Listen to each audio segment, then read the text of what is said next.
Okay, but you never think of anything of these Amber Alerts that you see come across your phone until you do. Okay, so you guys know, or maybe you don't. I used to be friends with this girl who is actually my daughter's cousin.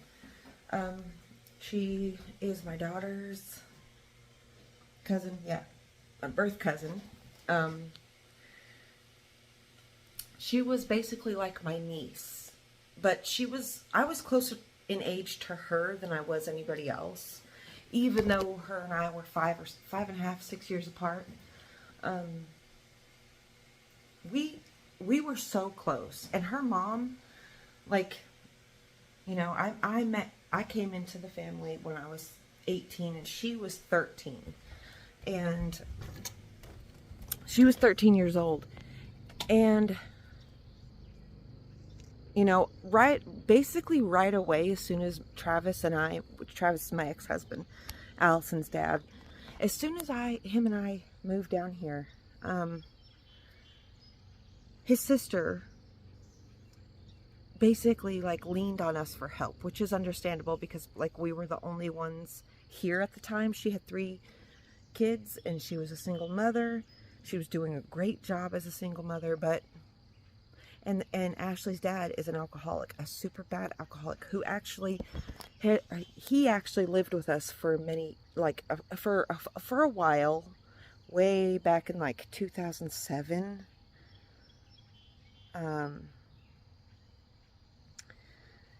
But yeah, like her and I were close, and as she started to get older, like in her late teens, her and I became even closer because her mom got married and moved away to Indiana. We're down here in Southwest Virginia. She moved to Indiana, took the other 2 girls. Well, she took Ashley too, but Ashley ended up coming back when she was around 16. And she was I basically like took her under my wing, hung out with her. And I wasn't the best role model. Like, I wasn't even trying to be a role model. I was just being a teenager that I was. I was 18, 19, 20 years old at the time. Anyway, the Amber Alert, right? Okay, I'm getting ahead of myself. Her and I haven't talked. Like, a couple years ago, like, her and I got pregnant at the same time. My last kid, her first kid, in 2016. And we had our kids pretty close together. But again, she moved away. She moved back to Indiana for help with from her family. Which, again, all this is understandable. But it was definitely one of those situations where I was her friend and she definitely was never my friend, which really sucks. I tried to be there for her. I tried, but when you figure out that people are using you or are coming around you just to like smoke your weed or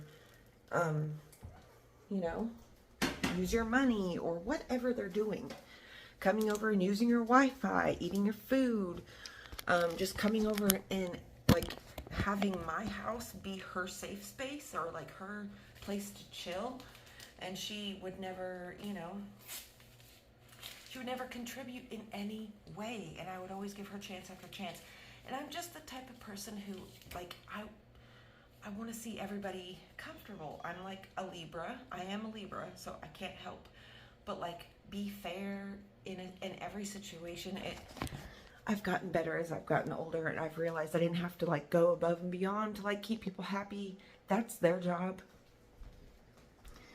And so she moves, and she never speaks to me. 5 years she was gone. Okay, 5 years. And I have been going through like the darkest point of my life because I gave up my son for adoption. I was alone entirely.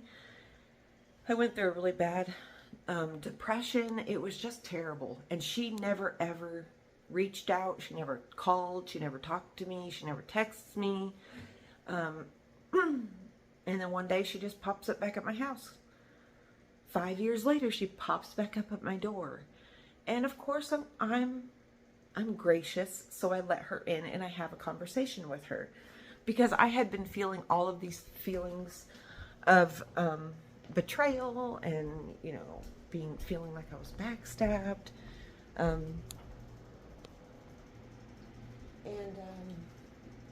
So we talked, and I told her, I don't want your friendship. I don't ever want to see you again. I have no hard feelings towards you. I wish you seriously the best. I hope that you know, figure out your life. And maybe when things get better, you and I can be friends. And it was left at that, you know. And she tried to reach out a couple more times, and I just, like, once I'm done with a person, I'm done. Like, there's no turning back with me. Like, I'm sorry. Because I give a person, I don't just, like, one and done chances, you know. I give a person umpteenth chances to prove that they're not what they're showing me. And at some point, you just have to say, you know what, enough's enough. You can't take from me anymore. Well, you know, I've been hearing she had been going through a really hard time. She had another kid last year, and she's pregnant again, apparently. And this Amber Alert comes across my phone, and it's her. It's her and that baby she just had. I was so surprised, to say the least. Now, I feel for her. You know, there was a lot of people on Facebook judging her, people that know her and that knew her and that grew up with her and went to school with her. A lot of people were judging her. And at first I did judge her too. But I remember being in that same position. I remember being a young mother, feeling like I had no other choice and I had no other way to be with all my children than to just up it. Because I did the same thing. I up and took my kids when they were babies, when I didn't have full custody of them. Well, I did. It was legal. But in the eyes of the state or whatever, Travis, the dad, had not legal, but he had physical custody because I didn't have anywhere to live. But one day I didn't tell anybody. I just up and left and took them to Alaska with me. And it was the worst decision of my life at that point. You know, when I was young, I had all these grand ideas of how things would be and how my life should be and how people should be towards me in my life, and none of it worked out. None of it worked out.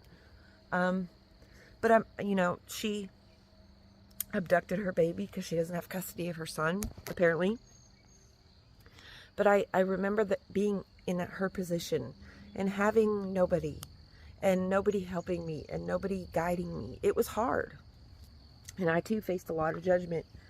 But you know, her frontal lobe is just now finishing forming.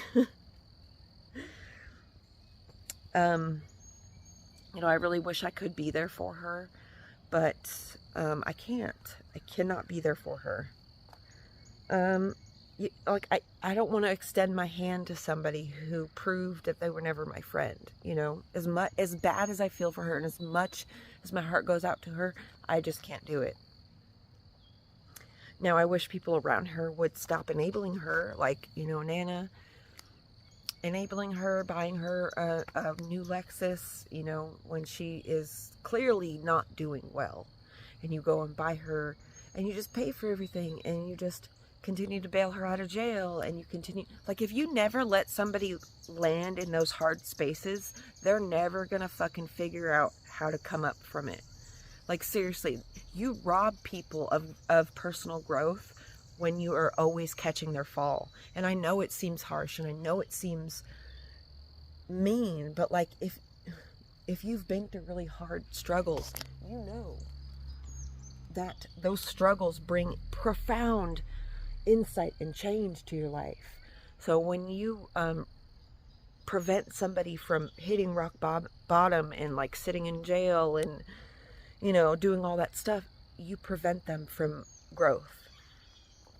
Anyways, guys, that was just crazy. I forgot to say at the end of the video, what actually happened with Ashley and how, like, she was found So the Amber Alert went out Tuesday afternoon, like Tuesday, like around 5 p.m. ish. And she was apparently found later that evening, or not that, like a few hours later. She was found, actually, from what I heard. So the FBI agents actually went up to Allison's dad's house, well, Allison's house, because Nana, Travis's mother, which is Ashley's grandmother, lives up there, and has custody, from what I understand, of her baby that she had just had. And her daughter is up in Indiana or / Kentucky with Ashley's younger sister and her girlfriend. And, you know, Gwen which is Ashley's daughter, is like 7, almost 8 years old now. She's the same age as my son, Briar. And she's like 3 weeks older or younger. But anyway, she was, so Ashley, from what we understand, Ashley took the baby, who in the Amber Alert said was last seen wearing just a diaper. Like, what? But she was last seen here in town with the baby, and a few hours later she was found broken down on the side of the highway in Kentucky. She was on her way up there to get her daughter. She doesn't have custody of her daughter or her son, so I don't know what she was planning to do with both of those kids and being pregnant. Lord only knows. But I'm just glad that she was found safe, that the baby was found safe, that everybody was found safe and okay not long after the Amber Alert went out. I'm really hoping and praying that Ashley gets the help that she so desperately needs. I hope somebody steps in and helps her, you know, gets her some real psychological help, some therapy, some trauma therapy, some substance abuse therapy, all of that stuff. And, you know, I hope she finds a support system. A big reason I stopped talking to her is because she straight up called my belief system evil. Like, she was a witch, supposedly. Like, she did all of the, like, when she was here and she hung out with me, she kind of took on my persona, which is so weird. Again, I tell you guys, it happens to me a lot. I meet people and they're one way and they hang out with me and they end up becoming like me. Like, when I met her, she was preppy, like preppy in the old school type of way, where she wore the polo shirts and she, you know, she was a cheerleader. Like, that's in my terms, like in old school, I guess, old people terms, that was preppy. I don't know what preppy is. Preppy, I know it's changed meanings since then, but she was preppy, and she ended up like getting almost all the way covered in tattoos, dyeing her hair, dressing in like alternative clothing.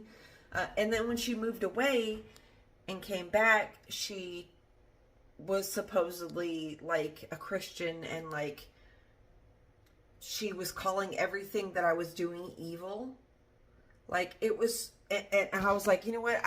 That's like another huge reason. Like, I cut ties completely with her, because I was like, okay, so you're gonna go the judgmental Christian route and think that you're holier than thou and just like not own up to any of your shit. Yeah, no thanks. But yeah, you know, I hope she finds a support system, and I hope everything turns out for the best, and I hope her kids you know, get the love and support that they deserve as well. So yeah, I love y'all. Bye.